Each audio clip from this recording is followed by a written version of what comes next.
So when Percy and Annabeth fell into Tartarus, Bob the Titan played a monumental role in getting them out alive. He acted as a guide and protector when they both needed it, and was not only able to lead them around the various key locations in Tartarus, but he helped take on the threats that Percy and Annabeth were not equipped for. And he did this through a devout sense of kindness and loyalty to Percy. Even though he eventually started remembering who he was, he kept helping because it was the right thing to do. But what if we were to tell you that his personality wasn't fundamentally changed by his dip in the Lethe? Because once we understand who he used to be, it makes Iaptus' impact on Bob's character so much more interesting. All the way back in the early days that the Titans ruled, Iaptus was actually far more reluctant to murder his father than his younger brother Kronos. And even though his mother begged him to do so, he was apprehensive that he was capable of such violence. When the time came for Uranus to fall, however, he grabbed one of his father's legs and allowed Kronos to hack him to pieces. But when Koios, Krios, and Hyperion were busy laughing at their father's fate, Iaptus was nauseous and couldn't quite bring himself to justify what he had done. This is in part because of who Iaptus was as a character, but it's also because in the original Greek myths, Iaptus was the Titan of morality. The blending between mortals and immortals created a domain for Iaptus to preside over, and his role was to govern life and death, including who was tethered to death and who could escape it. This shows us that even back when he was a Titan with all of his memories intact, he was still much kinder by the standards of the Titans, and it seemed to indicate that he did care for the sanctity of life, even as life as vile as Uranus. In the Percy Jackson universe, when someone's memories are taken, the person in question still retains their core qualities and character traits, even if they have no idea what forged those traits in the first place. When Percy lost his memory, his two basic instincts were to find Annabeth and to punch Ares, which, again, absolutely iconic. For Jason, we see that he was still a noble leader who took charge in battle, even though he didn't have any memory of his previous life. And Bob seems like he fits that pattern too.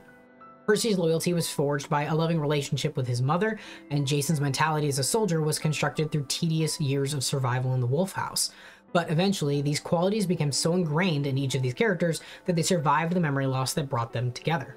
Bob was always soft by Titan standards. This was not just a Bob thing. In fact, he became the Titan of the West to resemble a calming sunset, and the title of Piercer came about because his skill with a spear, but not necessarily his desire to use it. In the Greek Gods companion novel, we even find out that he enjoyed long philosophical conversations with his brother Koios about the nature of the universe and the curiosities that the future might hold.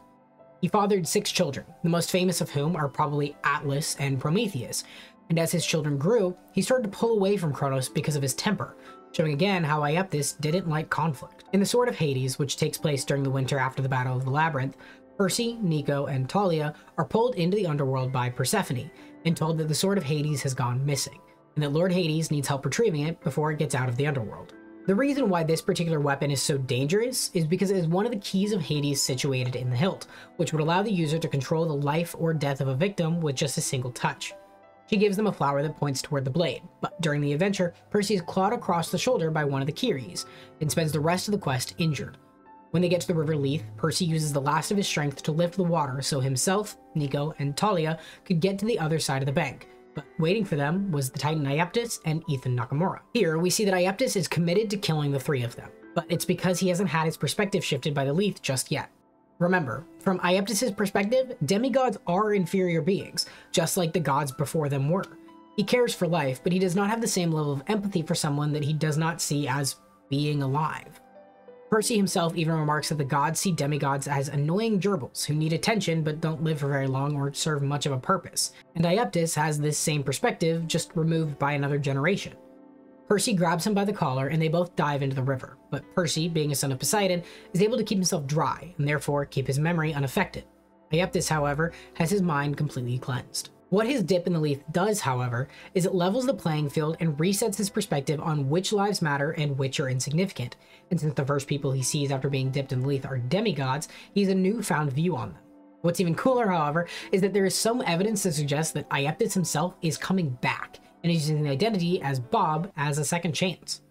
We know that Tartarus heals monsters and titans, and one of Annabeth's first concerns is that Bob will begin to remember who he is while he's leading them through Tartarus, and as a result, he'll turn on them. When Bob talks with Damison, however, he says that he prefers Bob, which implies that he's making a conscious choice between the 2 possible directions. The wording of choosing to be Bob implies that he has the option of being Iaptus, and therefore has enough memory of his life as Iaptus to understand both sides. Koios even starts helping Bob remember, and Percy tells Bob that he can choose what pieces of Aeptus he wants to keep and which he wants to get rid of. And nowhere is it more apparent than in the Son of the Star. When he died defending the doors of death, he began to reform in a regeneration pod, but Nyx found the pod and commandeered it for herself. She brought it to her mansion and kept destroying Bob before he could fully reform in the hope that she could get the original Aeptus to reform instead, but to no avail. In the books, the return of his memories is presented as a threat, as if the return of Aeptus could get both Percy and Annabeth killed. But the point we're trying to make here is that this is always who Bob was. Aeptus, even as a Titan, was always much kinder than the rest of the Titans. He never wanted to fight, and he never wanted to be a part of Cronus' empire built on blood. Aeptus always preferred softer sunsets, long conversations about time, and what the future held. Other Titans fought because they were bloodthirsty tyrants bent on domination and control, but Aeptus only ever fought out of a sense of loyalty to his loved ones. He killed his father because of how his mother was treated, and he fought the gods to protect his siblings, but he never took joy and pride in killing. Percy himself fought because he wanted a better life for his mother, and likewise fought against the Titans to protect his fellow demigods. But much like what we saw with Percy, Bob's personality has always been there. The Lethe didn't reset him. It finally gave him the second chance that he needed, and it was Aeptus who had the clarity of mind to consciously decide that he wanted to be Bob, because he liked who he was as Bob better. Bob remembers who he is, but it's like Jason himself says, that the memories of his past life feel like they happened to somebody else.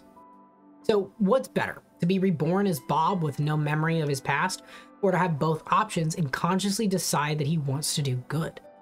But that's our breakdown of how Bob was always Bob and how Aeptus stepped aside to let Bob take the lead in his life going forward. Be sure to let us know what you guys think, because as always, we love this series, we love talking about this series, and we would love to have you jump into the conversation down below. Take care, demigods, stay safe, and like Bob, choose who you want to be for yourself.